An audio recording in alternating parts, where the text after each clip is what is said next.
I want to get to where you said that the universe likes to be observed. We're going to get to that, and we're going to get to consciousness. But before we do, I recall you saying that natural selection operates on the level of subatomic particles. Am I shaky in my recollection? Not from this conversation, but somewhere else. No, you absolutely. It may have not been in this conversation that I said that. I certainly wrote about it in the papers, and so this natural selection, where by natural selection I mean the more useful configurations of networks survive because they help loss function to be minimized better, and the other configuration will not survive. So in this sense, natural selection, those architectures that are useful for learning will stay, and those who are not useful for learning will be removed because they are not their loss function is not as low as should be. So in this sense, yeah, but it doesn't work just on the level of particles, elementary particles. Remember again about this analogy of the right language on different scales. So if you want to talk about this at the level of particles, yes, you would say particles are such, the way they are is because they underwent the series of natural selection of their scales and figured out that this is the states, this is the state of their neural networks that describe them, that are allowing their loss function to be the smallest. But this is can be this argument, this natural selection argument, or I call it more, learning argument, right? So you're trying to minimize something. It can be applied to any scales. It can be applied to scales of biology, which we usually do. When we say natural selection, we usually think about the scales of organisms, right? Organisms again, some kind of configurations. They are more maybe fluid configurations because no two organisms are alike. But so maybe particles, right? So they look very similar, like all electrons look very similar, but we don't know, maybe there is some tiny difference. And then and the way we are trying to understand that tiny difference, or maybe it's already went through this very long period of natural selection, and then that is the value. That's what electron mass should be. And there's nothing else I can do at this point. I imagine if you could put a mark on an electron and a boson and distinguish them, then the spin statistics theorem wouldn't apply anymore, and we would see some effects of that. Right. So the loss function would be, it's just not convenient for not to have fermions. And again, we kind of understand that. I think one good example I can give that maybe a very general audience will understand, and machine learning people will definitely understand. Cars, and moving in the traffic, and they are trying to self-driving cars. Right? So we assume we're 10 years from now, where all the cars are self-driving, maybe sooner, maybe later, I don't know. And then all of them are driving, and they're all trying to optimize their loss function. But to optimize their loss function, they have to do some calculations about the environment. They have to, scan the environment, find something, plug it into maybe their network, and then network will say turn left, turn right. And so, and at this time, that information that it collects, each of the cars collects, we actually call in the physics of electrodynamics, we call that bosonic field. So it's electromagnetic field, or green function of other electrons that I scan around propagates to me, and that gives me relevant information for what me to do as an electron.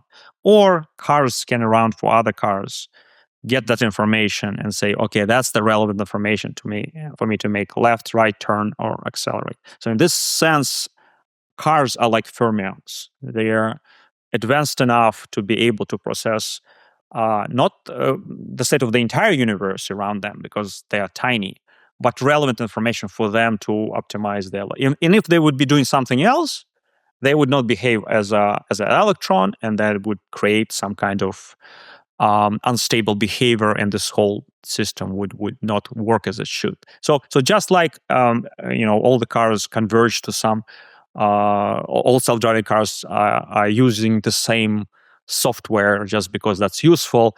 electrons kind of using all the same software of how to navigate an electromagnetic field. So this analogy maybe helps to think about electrons as self-driving particles that have already established what is the best. Maybe they haven't established it exactly, and so there's still internal degrees of freedom. There's spin and there are other things. So in one circumstance I will be doing this and the other that, and the same for the cars, right? So you will have different cars driving in UK and US, right? Because left side, right side driving. So the state of the self-driving softwares in the cars would still have to be different. You have to agree. Yeah. But other than that, a lot of similarities in describing those cars would be, and that's the same for. So if it's useful, this is a correct analogy. There's a structural similarity between the cosmos, if you zoom out far enough, and neurons. And some people use this to suggest there's a cosmic brain. Now, I want to talk about what you're not saying. Are you not saying that? Or are you saying no, that? No, absolutely not. I'm sorry if I interrupted you, but no, that's I'm great. Not saying that. Okay, it seems to me like this comports with your theory. So it would seem like you'd be like, oh, that's great evidence for my theories. Maybe not. Yeah, so both of the things that you said are true. So first of all, I'm not saying that because I haven't confirmed. No, visually I've confirmed they look similar. Right, exactly. So we've all done that. There are papers of people who actually try to do statistical analysis, which is the right thing to do, and statistically showed that there are certain things that are similar. There is a well-known critical-like phenomenon where you have some kind of scale invariance that is observed in the cosmic web and observed in the biological networks. Mm-hmm. So now I haven't mapped out exactly the dynamics of the galaxy's formation and how all this would come around. I've only done calculations suggesting that self-organized criticality or critical state is something that you should expect to see in a learning system. And it's a good thing for a learning system to have criticality. So there is this interesting. So this calculation that tells you, yes, criticality is good. And then you can say it and say, okay, once it's good, doesn't this confirm the observed criticality in the brain activity or the observed criticality that we see? Yes. But this is indirect evidences. So maybe this is actually, we are talking about this cosmological-like scale where the system performing very slowly, maybe, some kind of very complex calculations. Or maybe we're just saying it slowly, but actually doing some important learning task. So yeah, so because of the, I do not say that usually. I show those pictures when I give public talks, but I do not say that I've done enough rigorous calculations for the structure formations to say that this is. I know how to do those calculations, but there's just only 24 hours a day. Yes, you have a rare quality where you will assert something and then say, and here's why it's either not fully the case or I don't believe it, or here's the limitation of my own model and here's the counter evidence. I haven't seen that in almost any of the people that I interview. Okay, so I also hated that when I was a student, because even when you're a student and you come to the class and then they tell you something that they've been taught, and they take it without actually trying to question it. I think this is a horrible quantity. We physicists actually can do better. I think, I don't remember who exactly said that, but we should be doubting everything. So we should be doubting our own models, our own calculations that other people had done. Even if 100 people come to you and say, that general relativity is wrong, it doesn't mean it's wrong. And we know all that story when the 100 physicists wrote a letter to Einstein saying that general relativity is wrong. And his reply was brilliant. I mean, again, you don't need 100. If you have a point, well, show me your point and I will consider it. So yeah, I think this is the quality that you absolutely must, you have to show all of the good and bad things about, because I've thought about this. I mean, of course I've tried to answer it. Don't have all the answers. So I think this is more honest and correct way of doing this. And we should be doing it not just with new theories.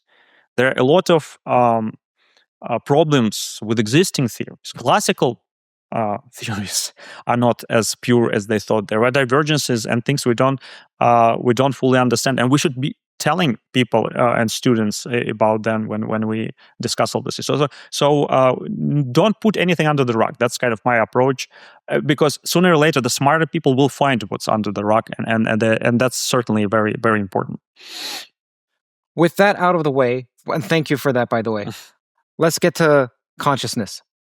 Is the universe itself in your model, with the universe being the neural net, conscious? Okay, very good question. And of course, I get this question all the time. Now, here is my maybe a bit longer answer, but I think I need to say that. You come with the mathematical framework, new mathematical framework, which is very rich, which is it relies on neural networks and the learning dynamics, and you're trying to use that to describe some phenomenon. This phenomena may be physical phenomena, like we talked about, or the phenomena that people are discussing in other branches of science, like consciousness. So they already have a term for something, and you're bringing a toolbox. You don't, in this toolbox that I have of learning theory, there is nothing that I would call consciousness. But I'm trying to use it to describe what people mean by consciousness, and I can have many attempts. So I may suggest something, and they will say, well, this looks like not a good definition of consciousness because here's the system that we all agreed, 100 of us agreed that is conscious, but your system, your definition tells it it's not. Then either I say, well, maybe you should adjust your notion of what consciousness is, or maybe I should adjust my definition of consciousness. And both ways are fine. Now, my definition of consciousness comes from how I understand it, how I can build in within framework that I understand, mathematical framework. And then this mathematical framework, system undergoes learning dynamics, and there are three macroscopic things that are directly related to learning that I can calculate. So one of the things is how fast system adapts to the new data set, to the new environment, how fast it learns. So this is I can actually calculate it as the decay rate of the loss function. That sounds to me more like intelligence than consciousness. Right. And well, okay. So, but then I say, hold on the intelligence, because I have comment about that as well. So, and then I'll say, I wanna, as a hypothesis, call the risk rate of decay, how fast I want to call it consciousness. Now, maybe it will be wrong, but I will call it because I come with a new framework, and this framework I can calculate this. But I say right away, there are two more things that are also macroscopic, and some people may relate it to things related to consciousness, but I would relate it to intelligence. And I would say actually three things contribute to intelligence. If you judge a learning system, how well it behaves, then there are three quantities you have to calculate. One is how fast things learns, and I call it consciousness. Maybe you would call it intelligence. Second thing is how low does the loss function go asymptotically? If I had infinite time, how will it go? Yeah, it may learn fast, but then just stop. So I would say, okay, that's another ingredient that is important. How low is a loss function? And the third one is once it reached this asymptotic loss, it's not going to stay there. It's going to be fluctuating, because that's what learning activation dynamics. You just don't stop. You never stop. You're always in this learning equilibrium, and sometimes loss goes a little bit up, down, so you always fluctuate. So how big are the fluctuations? So then I have a learning system, and I can calculate three things: how fast you learn, how good you learn if you had infinite time, and how stable what you learn. And so I would say that because of that, those three things, I actually describe what I think is intelligence. Not just one IQ number, no. Three things. And then you can have different people. Some people learn very fast, but they stop. They are not learning more and more. Their loss function is halted. Other people may take very long time to learn, and then eventually they end up knowing all of the differential geometry and quantum field theory, what's not. And then the third type of people who maybe also learn fast and maybe they know all of the advanced mathematics, but they're very unstable. Until they keep repeating it, they keep forgetting, and then opening your book again. We all forget stuff, right? You learn something. I forget the things I wrote in my papers, right? There are many papers I have to look up. So there is some degree of how my knowledge, my loss function has actually fluctuated. So I would put those three things. And say that's intelligence. At least three. So it's at least three, maybe more. Because actually there are more, because it's a stochastic variable. There are statistical moments, first, second, third. So I'm simplifying things. You can describe these fluctuations as with the infinite number of parameters. But at least those three things are very important. And I think when you look at different systems, you can actually say, or different people, you can say, students, right? You can say, well, yeah, this has a very good learning efficiency. I would say he's more conscious. And this has a very bad learning efficiency. He is less conscious. But again, this is just a definition. If somebody tells me that even with your framework, I suggest it has to be a square root of 2 times the first number plus square root of 2. I'm okay with that. So as long as I declare what I mean by, and then I'm happy. I understand the first two, but the last one about stability, why does that have anything to do with your intelligence when it could be the universe is changing? That doesn't seem to have anything to do with you. So under assumption, if the universe doesn't change at all, so kind of, changes are, it's always changing. Okay, so it's always changing. There, this is what processing data set. Your data set, you get always different images of cats and dogs. You look around, and every day there is like new shape of trees and leaves are arranged themselves. So you always have that. But I say, let's integrate that, so it will be just some statistical state of the universe. So no major events. There is no major. Nothing hits the Earth and creates a sequence of earthquakes, and there is no nuclear wars. Nothing major. So I'm more or less in this learning equilibrium. So if that's the case, if nothing major changed, maybe a good example would be, you take a bacteria as an observer, placed in some kind of controlled environment, where you kind of keep maybe the temperature the same amount of light or so. So if you work with this ensemble, then the loss function will still change. Because of stochastic gradient descent. Sometimes bacteria is the light appears on the left, then it moves to the left. Maybe it appears to the right, or in the opposite direction, it moves to the right. So there are some changes, and it always updates its new its trainable variables to if why it would do that, because if the statistical state would change, I would be able to adapt. So kind of that your ability to adapt is actually backfires on you. And it creates more fluctuations. So you have to come up, and people actually know about that. If you kind of set the learning rate to be smaller, like in some algorithm, then it will go to a stable, very stable minimum. but it will not be as good minimal. So these fluctuations should not be treated as a bug. It's actually a feature to get out of the local equilibrium, and so that happens all the time. Yeah.